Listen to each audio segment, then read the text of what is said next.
President Trump has come in, and within 12 days, he's managed to stabilize an escalating situation. Well, 6 Americans coming home after being recently detained in Venezuela. After nearly 500 days in captivity, American hostage Keith Siegel is finally heading home.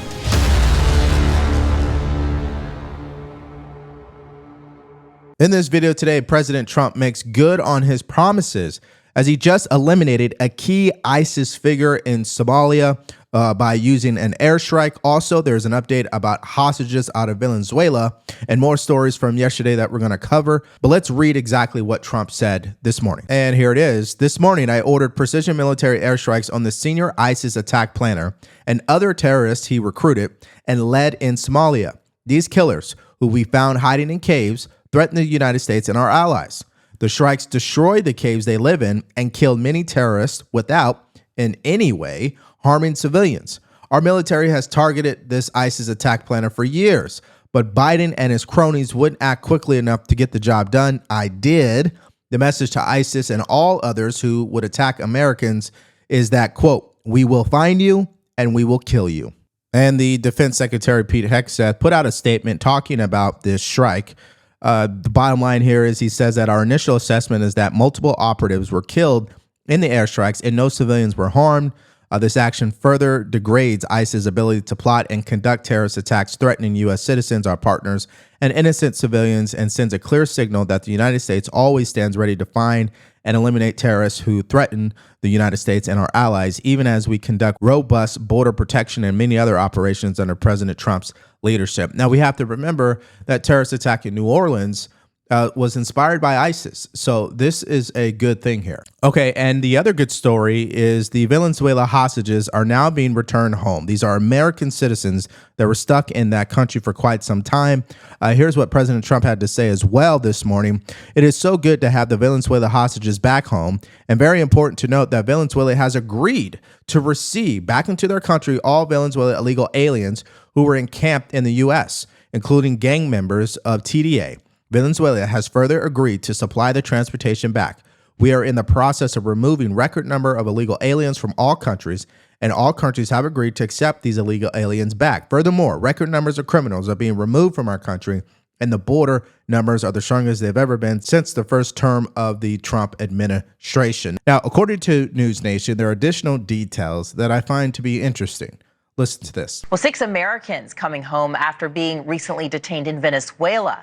President Trump's envoy for special missions, Rick Grenell, visiting the country, relaying the consequences of keeping these hostages. They were accused of plotting to kill Venezuelan President Nicolas Maduro. Grenell's meeting with Maduro lasting for a few hours, and the U.S. official urging Venezuela to also take deported migrants. The deal for the hostages, release, and deportation of migrants comes with giving Venezuela a certain concession. The details of the agreement have not been released. The meeting comes as a surprise, as the U.S. does not recognize Maduro as the legitimate president. The U.S. also had no diplomatic presence in that country. Now, let's actually take a look at what these hostages look like. I had Donald Trump all over my prison cell, bro. I love you, Donald Trump. Thank you. Thank you. Greg Werber here. I thank you. I can't believe we're here. This is incredible. I'm walking on a cloud. We love you, Trump. We love you, Trump. Thank you, Mr. President. Thank you. Again, President Trump is moving at a speed we've never seen before, especially in my lifetime. But this is really great news, okay? I mean, I don't understand. Why couldn't Biden do that? Oh, I know why. Because he was a weak leader, okay? He was incapacitated, all right? There's other people making decisions for him. And clearly, President Trump not only has the mental acuity, but the confidence and the team, right? That's the difference between the first Trump administration and the second Trump administration is the people around him. And he was able to send them out there and get this done. And so we're so grateful to see this, of course. After nearly 500 days in captivity, American hostage Keith Siegel is finally heading home. Israel celebrating his release as phase 1 of the ceasefire deal nears its end. I was moved last October when interviewing Keith's wife, Aviva. She'd been a Hamas hostage herself, released in the first ceasefire. Aviva has been tirelessly pleading for his rescue or release. He's funny. He makes everybody laugh. Yeah. Even in Gaza, he tried to make me laugh a couple of times, and I was scared to laugh because they would kill me. She's been tirelessly working, and look at this. Keith making his family smile once more today. Aviva watching her husband hold his loved ones, their long nightmare ending at last. Siegel is one of 3 hostages released by Hamas today in exchange for 180 Palestinians held in custody by Israel. The 4th set of hostages released as part of the ceasefire deal that is now in its 3rd week. Now, this is what real leadership looks like, and I'm going to give you an example. So under President Trump so far, America isn't negotiating from a place of weakness, right? We're negotiating from a place of power. Trump has made it very clear, if you take an American, you're going to regret it. If you hurt Americans, you're going to regret it. And that's why we're seeing hostages come home. We're seeing ISIS leaders being taken out, because this is what real leadership looks like. Charlie, you know, what we have here is a 3-phase hostage deal. And today we're seeing the 17th hostage release so far. This is great news. And for the region, what this means is that President Trump has come in, and within 12 days of coming into office, he's managed to stabilize an escalating situation, right? We've got a ceasefire now in Gaza. You've got a ceasefire in Lebanon. You've got hostages getting released.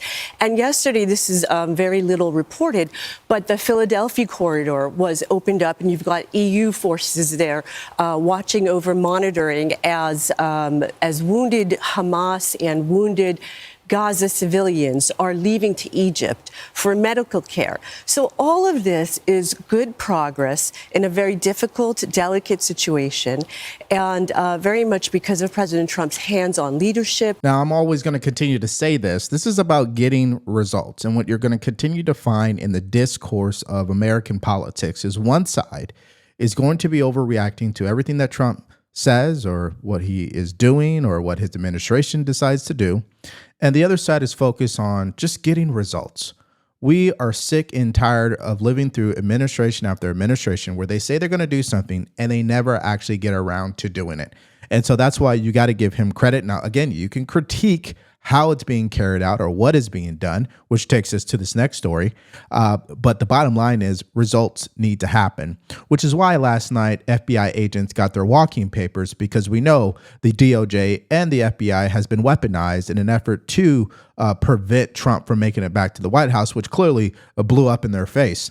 Now, this story obviously is getting a lot of backlash. And so what I want to do is actually react to Rachel Maddow, a.k.a. Mark Cuban, crying about all of this, but at the same time, proving our point. This letter from the acting FBI director to all FBI personnel would seem to indicate that they are planning a massive purge beyond that. Some kind of purge against not just the agents who participated in some way in the 2 Jack Smith cases, where Trump was charged.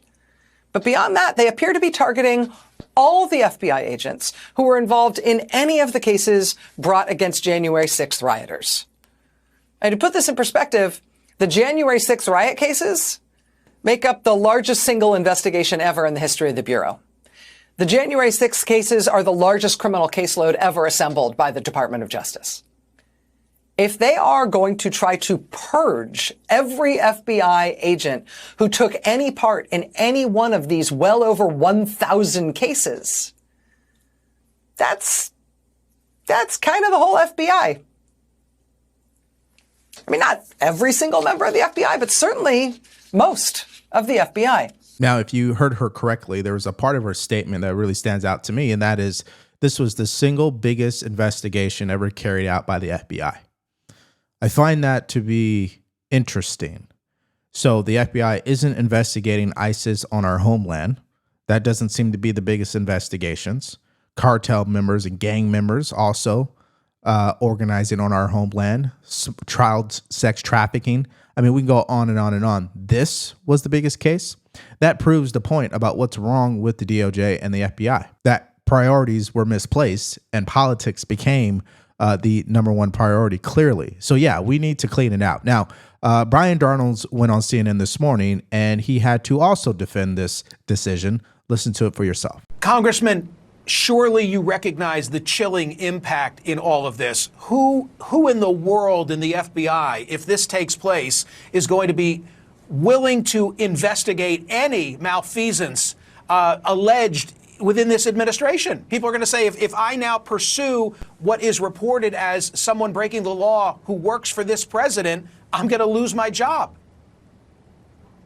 No, that's simply not true, because there's a difference between you have actual evidence that would lead towards an investigation versus, and no pun intended, trumped up evidence, which is exactly what took place as far back as the Russia collusion scandal. They lied to the FISA courts knowingly to open up an investigation into President Trump's first presidential campaign. They lied to the FISA courts. They were using misinformation. They were letting laundered, doctored evidence into that situation. And we have all the proof for that. Yeah, there's just so much proof. The problem is the media never wanted to report on it. And as we stated in last night's video, this is a long time coming. We knew this would end up happening because you can't have people who have literally turned the FBI into a political weapon continue to work there. It just doesn't make any sense. And finally, people at the top are being held accountable. I can't tell you how many times when I was in the military where top leaders were never held accountable.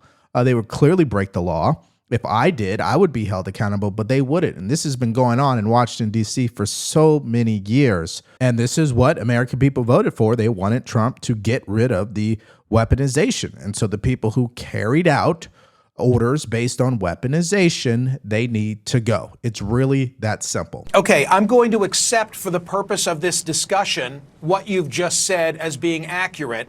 Let's assume that it's accurate. Why, if I'm an FBI agent and I was given an assignment, I never made the decision as to how I'd spend my time. I'm somewhere further down on the food chain. I'm given an assignment to go out and run down some lead relative to January 6th. My name now shows up on a list and I'm going to get fired because I was simply carrying out my responsibility? That doesn't seem right.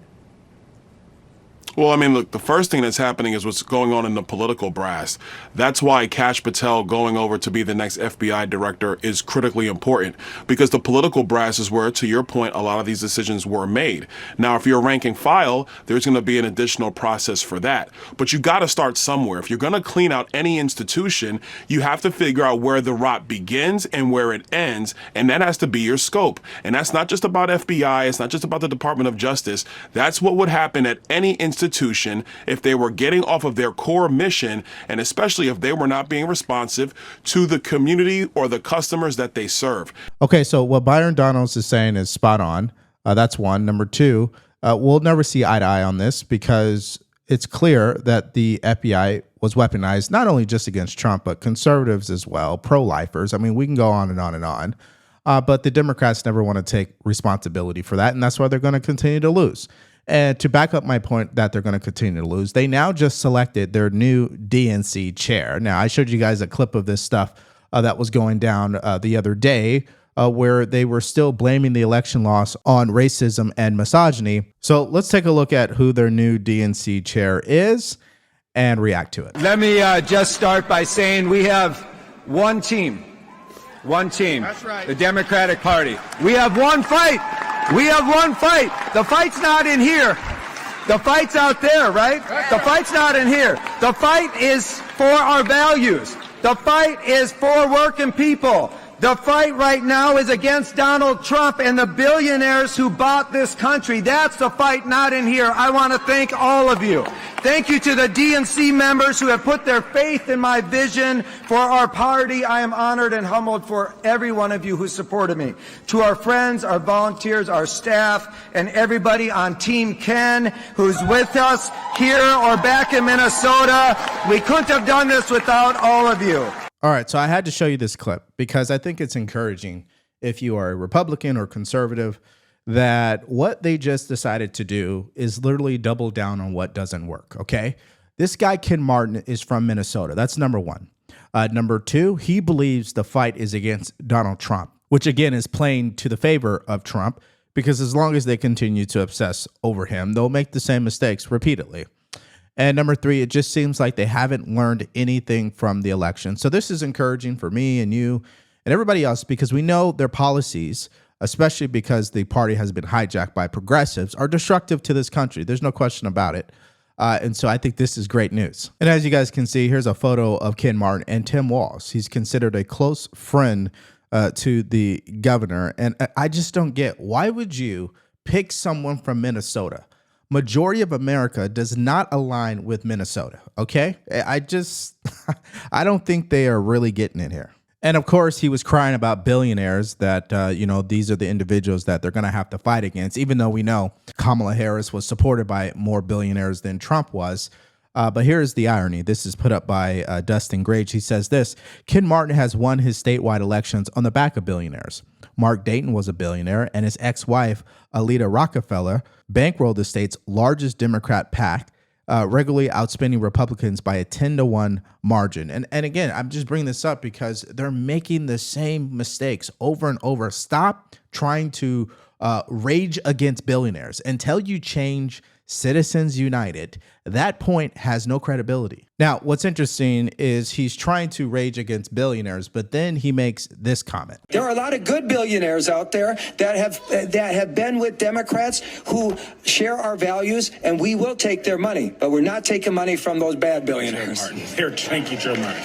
All right, so all this really means in the end is that President Trump has everything he needs to have a successful presidency. He just needs to continue to follow through on what he said he was going to do. And obviously that is the cost of living and immigration. And so while the Democrats are still trying to figure themselves out and find a new leader and a new voice, this is just such a great opportunity for Trump to truly make America successful again. All right, so answer this in the comment section below. If you had to give a grade to President Trump in the first 2 weeks of his presidency, what grade would you give him overall? If you look at everything that has happened up to this point, give us a grade in the comment section below.